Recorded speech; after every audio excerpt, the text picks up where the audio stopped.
So, uh, have you ever really thought about, like, what true intelligence actually means? Is it just, crunching tons of data, predicting patterns based on what's already happened? Or is it something deeper? Something that lets you imagine things that have never happened? Exactly.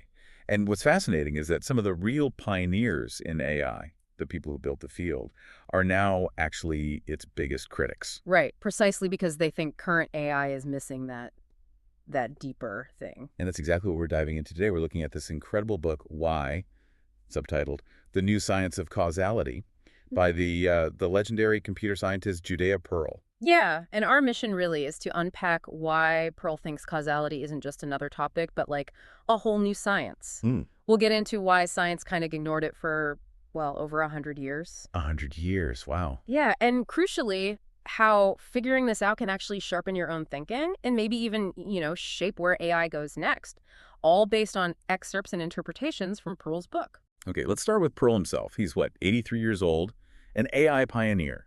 The Atlantic even called him the founding father. They use this great phrase, UU, of machine learning tech. Right, a giant in the field. Yet he's become this really fierce critic of where AI is right now. So why? Why this dramatic shift from someone who literally helped create it all? Well, Pearl's core argument is pretty direct. Today's AI, despite all the hype, it doesn't have true intelligence. Okay. He sees it as basically this massive database, right? It just operates on data it's already seen, human input. It summarizes what was. So it's backward looking, essentially. Pretty much. But Pearl says real intelligence has to transcend experience. It needs to be able to imagine scenarios it's never encountered, process stuff it's never been fed. Okay, so how do you get that? That ability to transcend experience. What's the key? Causal thinking. It all comes down to causality. Right. He uses that example from the Bible, doesn't he? Eve and the apple. Exactly. So God asks Eve, what did you do? Which is just asking for the facts, right? Yeah, straight factual question. But Eve doesn't just list the facts. She says, because of the snake deceived me. That because of, that's causal. Ah, okay. She's Yeah. explaining why, not just what. Precisely. And, she's implying something more there. She's kind of predicting God might blame her, a situation that hasn't actually happened yet. Anticipating consequences. Right. She's reasoning about cause and effect, extending beyond just what she observed. And that's the beyond experience thing Pearl says humans do naturally, but AI doesn't. That's a really big idea. Yeah. But okay, if it's so fundamental to how we think, why can't we just, code that into AI? Seems obvious. Well, this is where the history gets really surprising. For more than a century, the scientific world basically just rejected causality, threw it out. Rejected it. How? They didn't even think it was a proper scientific concept. Many argued it just wasn't measurable, it wasn't empirical, maybe it didn't even exist in a way science could touch. So you see the problem, right? How are scientists supposed to teach AI something, build it into algorithms, if they couldn't even agree on what it was scientifically, or if it was even real in a scientific sense? Okay, yeah, that's a huge roadblock. So let's unpack that 100-year debate. Yeah. You mentioned it started way back, 1877. With Francis Galton. Yeah, Francis Galton. Charles Darwin's cousin, actually. A real polymath inventor, anthropologist, and a key figure in statistics. He did this experiment. The Galton board, right, with the pegs and balls. That's the one. Balls drop through pegs, randomly, but they end up forming this predictable bell curve, a normal distribution in the slots below. Okay. He used this to model things like inheritance, human height, showing most people are average height, few are very tall or very short. But then he took it further. That was so. He imagined a second Galton board placed underneath the first. So the balls that formed the first bell curve would then fall through a second set of pegs. Ah, okay. What was supposed to happen then? Theoretically, that second pass should flatten the curve. You'd expect more extremes over generations, like really tall people having even taller kids, short people having even shorter kids. The variation should increase. But that's not what happens in reality, is it? Very tall parents don't just keep having progressively taller children forever. Exactly. That's what Galton noticed too when he looked at actual data like fathers' and sons' heights. Extremely tall fathers tended to have sons who were tall, yes, but usually a bit shorter than them, closer to the average. And the same for very short fathers. Their sons were short, but maybe a bit taller, closer to average too. Precisely. Things seem to drift back towards the middle. Galton called it regression to mediocrity, We now call it regression to the mean. Okay, regression to the mean. So variations tend to shrink back towards the average over time. Right. And here's the kicker. Galton's conclusion, after thinking about this for like 12 years, Yeah. he decided there was no specific cause for this regression. He argued the world, scientifically speaking, just isn't explained by cause and effect. No cause. So what did explain it then? Correlation. He proposed that things are just associated. Height is correlated between generations, but one doesn't strictly cause the other in a way science could pin down. Correlation became the gold standard for statistics. And this idea got picked up big time, didn't it?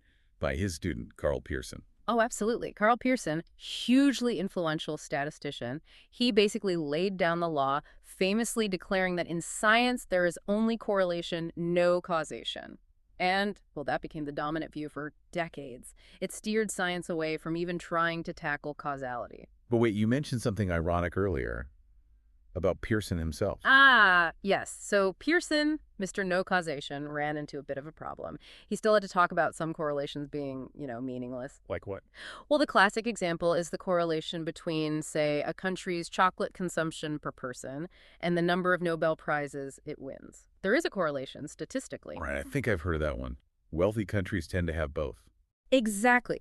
But Pearson would say, look, this correlation is meaningless because it's impossible that eating chocolate caused an increase in Nobel laureates. Wait a minute, he used the word caused. He said caused. He did. The staunchest opponent of causality, use causal language, impossible that X caused Y to explain why a correlation didn't matter. That's kind of amazing, actually. Isn't it? Yeah. It perfectly shows the bind science was in.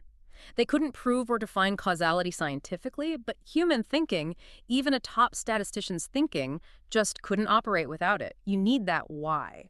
So where does Pearl come in then? How does he propose we break this deadlock and actually use science to understand causality, given this whole history? Pearl's approach is really quite clever, almost philosophical in a way.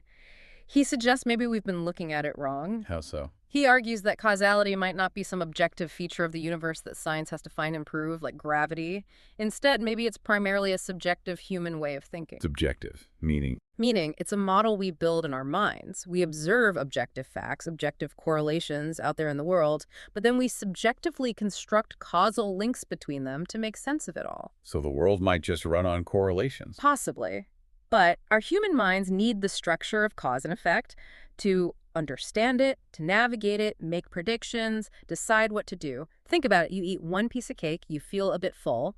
You subjectively model that eating causes fullness, so you predict eating 5 more will make you very full. That's a causal model you built. Okay, I see. So the challenge isn't necessarily proving causality exists objectively out there. Right.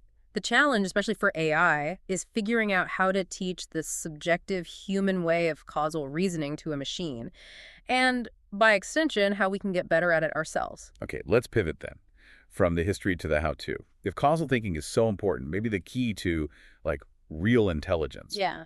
how can we actually get better at it? Yeah, this is where Pearl gets really practical. I was thinking about, old myths versus science, like the story of Hu Yi shooting down 9 suns, a simple cause effect. But then you add gravity, orbits, physics. Suddenly the causal model gets way more complex, but also more accurate. It feels like Pearl is giving us tools to see those deeper rules. That's a perfect analogy. And Pearl really emphasizes 2 main methods in his book for sharpening exactly that kind of thinking. First, distinguishing confounding factors. Second, finding intermediary factors. Okay, let's start with the first one. Distinguishing confounding factors. You said this is the more advanced one. And it involves something called Simpson's paradox. That's right. Simpson's paradox is like the ultimate brain teaser for causal thinking. It's where you see these totally contradictory results. Like how? Okay, imagine a new drug is being tested. You look at the data. For men, only it turns out the drug seems harmful, makes them sicker. You look at women only, same thing. Seems harmful for them too. Okay, sounds like a bad drug. Right. But then you combine all the data, men and women together, look at the overall result, and suddenly the drug looks beneficial for humanity as a whole. Wait, what? Harmful for men, harmful for women, but good overall. How is that even possible? It happens because of a hidden confounding factor. This is something that influences both the thing you're looking at, like taking the drug, and the outcome, like getting sick. Okay, so what's the confounder in the drug example? In the typical setup for this paradox, the confounder is sex. Why? Because let's say men and women have different baseline risks for the illness. Maybe men get it more often naturally. And crucially, maybe the drug trial wasn't balanced, maybe. Just by chance or design, more men, who are higher risk anyway, ended up in the control group, and more women, lower risk, ended up getting the drug. So the groups weren't really comparable to start with. Exactly.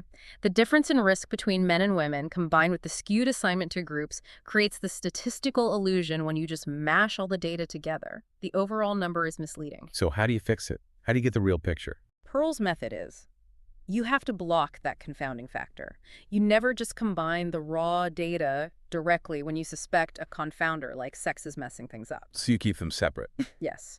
You calculate the drug's effect separately for men and separately for women. Then you take those two separate results and calculate a properly weighted average. And when you do that? When you do that with the Simpson's paradox example, the illusion vanishes. You find the drug is actually harmful for men, harmful for women, and when properly averaged, harmful for people overall. Getting to that level of analysis, spotting, and blocking confounders, that's what Pearl sees as top-tier causal thinking. Okay, that makes sense even if it's a bit mind-bending at first. What about the second method? Finding intermediary factors. You said that might be a bit simpler. Yeah, it's often a bit more intuitive. An intermediary factor is basically a middle step in a causal chain. Like, cause A doesn't lead directly to result C. Instead, cause A leads to factor B, and then factor B leads to result C. ABC. Oh, exactly. The classic historical example is scurvy.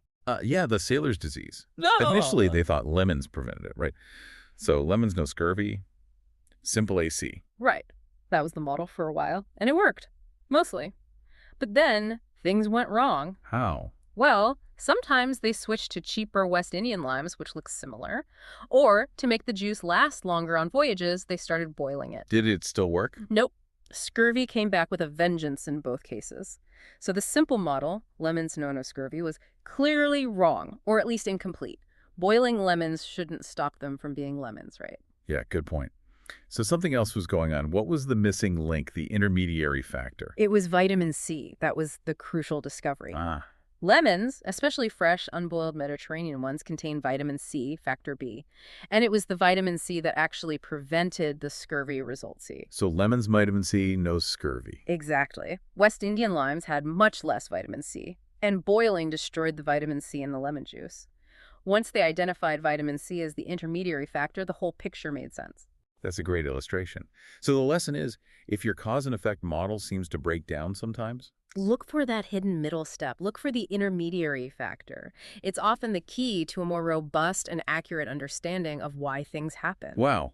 Okay, we've really covered a lot today. A proper deep dive into this new science of causality, all stemming from Judea Pearl's work.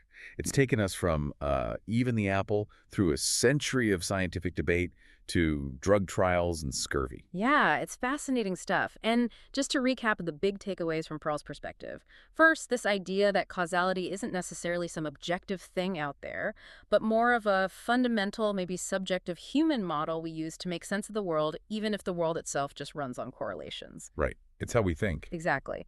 And second, we looked at those two practical methods he offers to make our own causal thinking sharper. Spotting and blocking those tricky, confounding factors, like in Simpson's paradox. And digging deeper to find the intermediary factors, the missing links, like vitamin C and scurvy. Precisely. Tools to refine that mental model. You know, this whole conversation leaves me with a pretty big question, actually.